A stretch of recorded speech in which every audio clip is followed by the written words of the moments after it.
abrindo solenemente este tempo forte da Quaresma, que é um tempo de nos aproximarmos de Deus. É um tempo de conversão, é um tempo de avaliação da nossa própria vida e também é um tempo de libertação.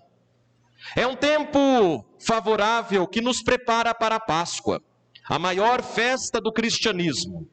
E nós não podemos celebrar a Páscoa de qualquer jeito. O nosso coração precisa estar ainda mais purificado. Nossa mente precisa estar mais voltada para Deus. E a nossa vida deve estar sendo configurada ao Cristo Jesus. Afinal, todos nós que recebemos o batismo, somos seguidores de Jesus. E na Páscoa, Ele dará a sua vida por nós. Por isso, temos que levar a sério esta entrega que Jesus fez lá na cruz do Calvário. Vivendo uma vida santa, vivendo uma vida convertida, vivendo uma vida de acordo com a palavra de Deus. A primeira leitura de hoje, tirada do profeta Joel, é um grande convite e é também uma exortação para as pessoas da época do profeta, mas especificamente nos dias de hoje, para todos nós. O profeta Joel diz: rasgai o vosso coração, aproximai-vos de Deus, porque Ele é benigno, Ele é compassivo. Voltai para Ele com jejuns, lágrimas e gemidos. Voltai para o Senhor, porque Ele é paciente, Ele é cheio de misericórdia e Ele é inclinado a perdoar o castigo. Pecador, pecadora, toda a humanidade acabou sendo refém da desobediência de Adão e Eva, mas libertados pela graça do batismo. Mas mesmo assim, é necessário este tempo favorável para que assim possamos cultivar uma amizade mais purificada com Deus. O tempo da Quaresma, tradicionalmente marcado para cada um de nós como um tempo de abstinência, onde uns fazem jejuns disso, abstinência daquilo, mas na realidade isso passa a ser quase que práticas externas. Joel hoje nos chama a uma prática interna. Rasgar o coração significa arrependimento dos pecados. Pode parecer algo tão óbvio, mas muitos de nós têm uma grande dificuldade de se confessar e depois acabar praticando o próprio erro. E aí vai virando um círculo vicioso, onde a gente confessa e cai de novo, confessa e cai de novo.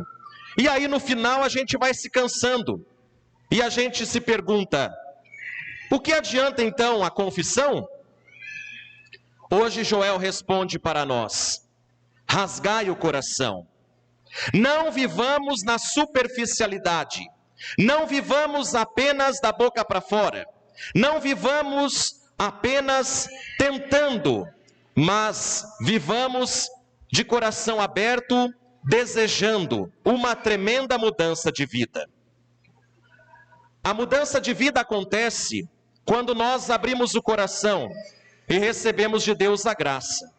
Mas acontece também quando nós nos esforçamos para nos libertar do pecado. O salmo que nós cantamos o refrão da missa de hoje é o Salmo 50. O Salmo 50 foi escrito pelo rei Davi, depois que ele também experimentou o amargor do pecado, depois que ele também viveu o remorso de ter pecado gravemente contra Deus. Davi havia se apaixonado pela mulher de Urias. Urias era um dos seus mais fiéis soldados. E Davi fez um esquema para que Urias morresse na guerra, colocando Urias na linha de frente da guerra, na certeza de que ele iria acabar sendo morto, e Davi pensava: se ele morrer, eu fico com a mulher dele. E foi o que aconteceu. Davi agiu com traição, acabou colocando um dos seus mais leais soldados na linha de frente para que ele morresse, e depois ficou com a mulher do seu nobre amigo. Davi pecou duplamente, por homicídio e por adultério. Depois que a ficha caiu, depois que Davi compreendeu a gravidade dos seus erros, Davi entrou num período de arrependimento, onde ele suplicava a Deus: tende misericórdia de mim, não retires de mim o teu espírito, ajuda-me a ser melhor, misericórdia, porque eu pequei.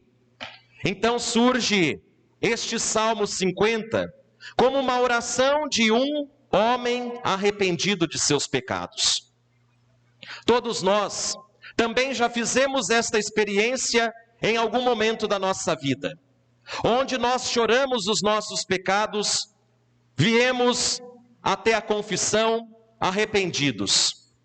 Mas este tempo da Quaresma é um convite a mais para que nós façamos novamente nossas confissões, nossa reflexão interior e avaliemos como está sendo a nossa caminhada cristã. Abandonar o pecado é necessário. Dizer não ao pecado e combatê-lo é necessário. Por isso hoje nós rezamos o Salmo 50 como uma oração de alguém que também precisa ser perdoado. Todos nós precisamos. Então, que este Salmo 50 possa nos acompanhar durante toda a Quaresma, para que assim nós também choremos com lágrimas, gemidos e jejuns os pecados que já cometemos, na certeza de que a misericórdia de Deus é sempre maior do que os nossos pecados. A segunda leitura de hoje, nós ouvimos o apóstolo Paulo falando à comunidade de Corinto um apelo que também se encaixa para todos nós: reconciliai-vos já, reconciliai-vos com Deus neste tempo favorável. Então podemos dizer que a Quaresma é um tempo de reconciliação, onde nós recebemos tantas graças de Deus e em vez de nós intensificarmos o nosso louvor a Ele e oferecermos a nossa vida como gratidão, às vezes o nosso velho homem, a nossa velha pessoa, os nossos velhos hábitos prevalecem e nós deixamos de agradecer e de louvar e passamos a pecar. O tempo da Quaresma é um tempo de mentalidade mudada. Mudar a mentalidade é necessário, de acordo com a palavra de Deus. Por isso, hoje Paulo nos diz: reconciliai-vos com Deus. E no evangelho que nós ouvimos, o próprio Jesus nos dá 3 dicas importantes, necessárias para que vivamos bem a Quaresma. São chamadas as 3 práticas quaresmais. Primeiro, a esmola. A esmola significa caridade, significa obra de misericórdia. Tudo aquilo que nós podemos fazer pelos outros, devemos fazer. Ajudar, doar, colaborar, dentro dos nossos alcances e também, além das doações materiais que nós podemos fazer, nós podemos também doar a nossa própria pessoa pelos outros. Quando nós damos atenção para alguém, quando nós damos bom conselho, quando nós participamos da vida de alguém, sendo para ela a luz da terra, sal da terra e luz do mundo, nós estamos sendo caridosos. Da mesma forma que tantas vezes outros também já foram caridosos conosco. Então, Jesus fala da importância da esmola. A esmola é aquele troquinho que a gente dá para alguém, é aquela doação que a gente faz, mas é também aquilo de espiritual que nós podemos fazer. Tudo que se refere à caridade se encaixa neste termo esmola. A esmola, ela é necessária porque ela desperta em nós a generosidade e a fraternidade. Combate dentro de nós o egoísmo, que é algo que, se não tomar cuidado, vai nos dominando. A segunda prática da quaresma, indicada por Jesus, é a oração. Quaresma é tempo de se rezar mais, de se fazer mais silêncio, de se contemplar mais a palavra de Deus, de rezar a via sacra, de participar mais vezes da missa, de participar da procissão da penitência, de se rezar dentro de casa, de se rezar lá no seu quarto, de fechar a porta e falar com o Pai em segredo, como nos disse Jesus no Evangelho. E aí nós podemos nos questionar, como está a nossa vida espiritual? Como está a nossa vida de oração? Estamos rezando todos os dias? Estamos de fato deixando um tempo do nosso dia para Deus? Ou isso apenas está ficando na teoria? O cristão de verdade precisa ter a vida de oração como uma das suas prioridades. Porque cultivar a vida de oração é cultivar intimidade com Deus. Podemos fazer isso comunitariamente, como agora na celebração da missa, mas também podemos fazer de maneira individual, dentro do nosso quarto, lá no nosso íntimo, no nosso aposento, com o Pai em segredo.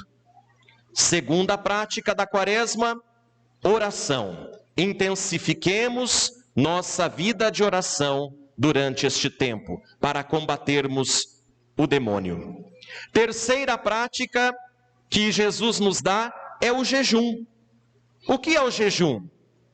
É corrigir o nosso corpo e a nossa alma, que muitas vezes está propensa aos excessos. Comemos demais, falamos demais, bebemos demais, e aí vamos nos desequilibrando, e aí quando vê, nós já perdemos todo o equilíbrio. Quando nós jejuamos, nós sacrificamos os nossos sentidos, nós sacrificamos a nossa carne para fortalecer o espírito. O jejum era uma forma muito constante e praticada durante toda a Bíblia. O próprio Jesus jejuou. Imaginemos então nós, o quanto nós precisamos jejuar. E junto com o jejum, a abstinência. Abster-se de algo que às vezes fica no nosso coração, nos nossos sentidos, nos dominando. Então o jejum, além de quebrar também o nosso orgulho, equilibra cada um para que nós não percamos o equilíbrio. E hoje nós temos este sinal tão concreto que são as cinzas. As cinzas, ela tem um sentido muito forte, que nos recorda a nossa pequenez, que nos recorda quem de fato somos. Aquilo que está escrito lá em Eclesiastes: lembra-te que tu és pó, e ao pó tu voltarás. Todos nós nascemos, temos a nossa vida como um dom de Deus, mas a nossa vida neste mundo é limitada. Somos seres mortais. E o que nós seremos no futuro? Cinzas. Todos nós. Como nos diz aquela lei de Lavoisier, na natureza nada se perde, nada se cria, tudo se transforma. Nós também seremos transformados. No quê? Em estrelinha? Não, em pó. Nós vamos virar pó. E diante do pó, não existe orgulho, não existe prepotência, não existe um mais do que o outro, todos nos tornaremos pó. Ao pó voltaremos. Mas e a nossa alma? E a nossa essência? Não vai virar pó. mas comparecerá diante do tribunal de Cristo, e nós seremos julgados por nossos atos. Aqueles que fizerem boas coisas merecerão o reino dos céus, mas aquele que vira as costas para Deus e vive de qualquer jeito, sobretudo mergulhado no pecado, este se autocondena. Então, diante das cinzas, o nosso coração, a nossa alma clama por Deus. E elas hoje serão depositadas sobre a nossa cabeça. Não porque estas cinzas vão nos purificar do pecado. As cinzas não têm poder de perdoar nossos pecados. O que perdoa os nossos pecados? O sangue de Jesus Cristo. O sangue de Cristo que é derramado sobre nós quando nós confessamos nossos pecados e somos absolvidos pelo sacerdote. E isso sim perdoa os pecados. As cinzas é um sinal externo do nosso coração que internamente está se convertendo. Então, quando o ministro, quando o diácono colocar as cinzas sobre a sua cabeça, pense: eu sou pó. Um dia ao pó eu voltarei, querendo eu ou não. Mas, e aí? O que eu quero?